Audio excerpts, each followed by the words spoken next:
తిరుమలలో మనం జుట్టు ఎందుకు ఇస్తామో తెలుసా?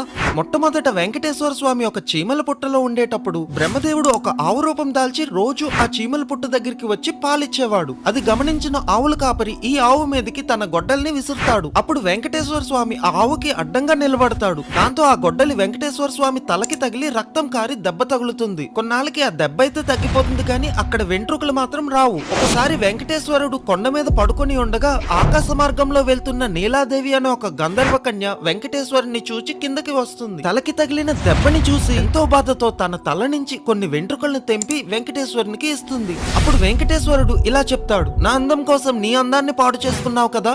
కలియుగంలో కొండ మీదకి వచ్చిన నా భక్తులు తమ జుట్టుని ఇచ్చే సంప్రదాయం మొదలవుతుంది. ఆ జుట్టు యొక్క శక్తి అంతా